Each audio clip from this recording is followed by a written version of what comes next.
Hi, this is Dina for Splitcoaststampers. In this video, I'll show you how you can use a stamped image as a template for paper piercing, and also a few ways you can embellish a pierced image. I have a piece of watercolor paper, and I'm going to begin by stamping my image on the back side of my panel. Now, the type of ink you use doesn't matter as much as the color of the ink.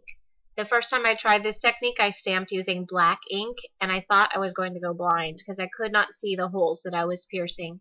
It's important to use a light or medium colored ink so you can see the line, but also see the holes you're piercing. The next step is simply to go around the outline of your image using a pin or other piercing tool and pierce closely along the outline.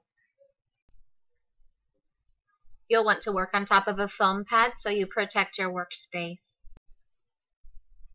I found it works best to go around the outline first, and then if you want to go back in and add details such as lines in the middle of petals or leaves, you can do that. And also, you're not bound to the lines in the image.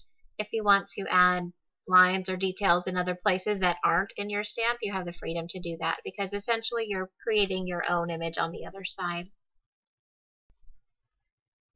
Here's my image with the entire outline pierced, and I decided to add some more details to the center of each petal and the leaves. Most images will have lines that will give you indications of where to add details, but because the lines on these petals weren't in the center, I just created my own. With my outline and details done, I just wanted to add some color detail to the front of my panel.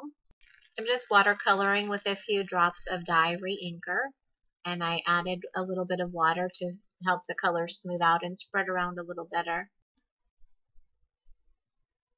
If you choose not to add color, that's fine too. This technique is actually really pretty white on white with some added embroidery or pearl details, and I'll show how to do that in a little bit. I don't know if you can see, but I dropped a little drop of green on my panel. So here I'm just splattering a little extra color to make it look like I meant to do that. I like using embroidered French knots to embellish a piece like this, and I realize because I'm left-handed that it may be hard for a right-handed person to follow the steps, so I want to show you a little bit of the theory of why French knots work. Basically, we're creating 3 loops of thread by wrapping the thread around the needle and then securing them with a single stitch.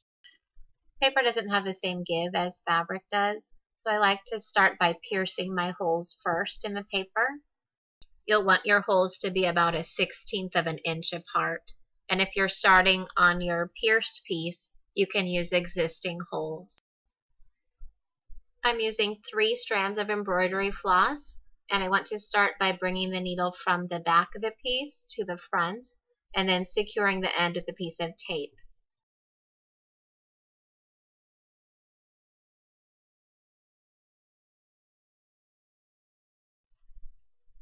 Hold the needle in one hand and the thread in the other, and holding about 1 inch away from the paper, wrap the thread 3 times around the needle. I'm working on top of a foam pad, so after I have the thread wrapped, I just tuck the tip right into the foam pad, pull the thread taut, and pull it down to the level of the paper. The next step is to pull the needle through to complete the knot.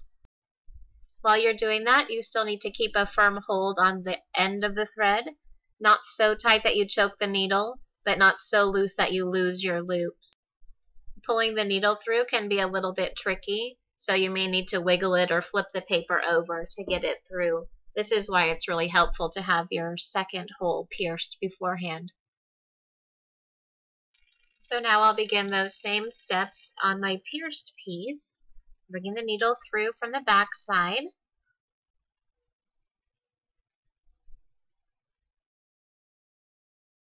Securing the end with a piece of tape.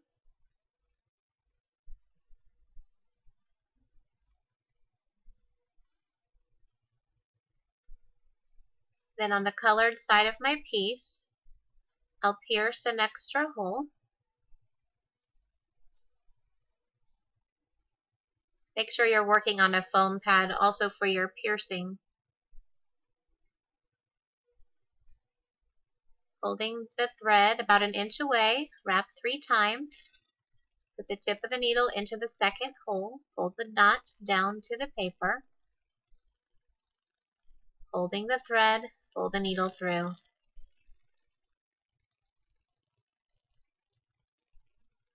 That's 1.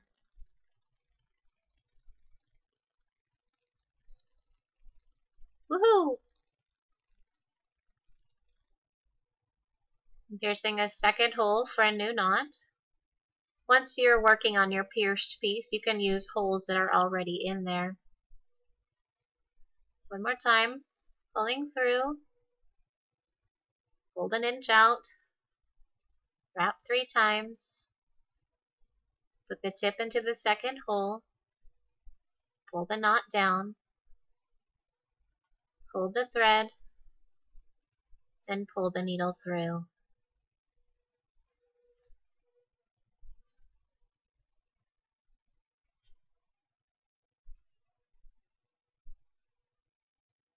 And one more for you. Needle through.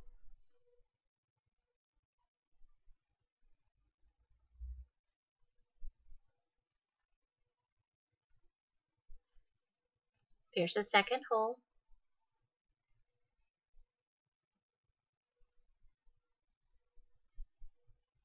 Pull the thread out an inch.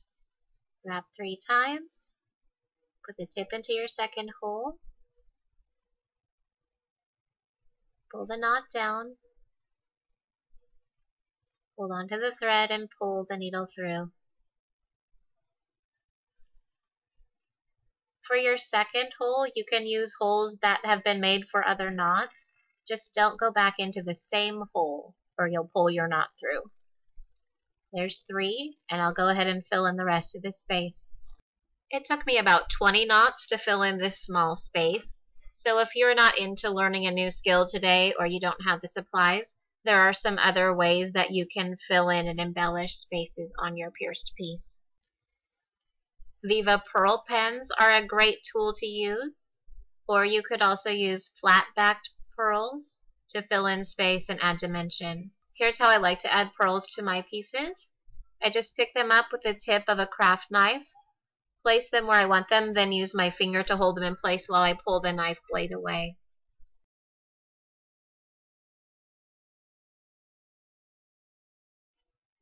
Here are some completed projects and variations for this no-line piercing technique. Thank you so much for watching.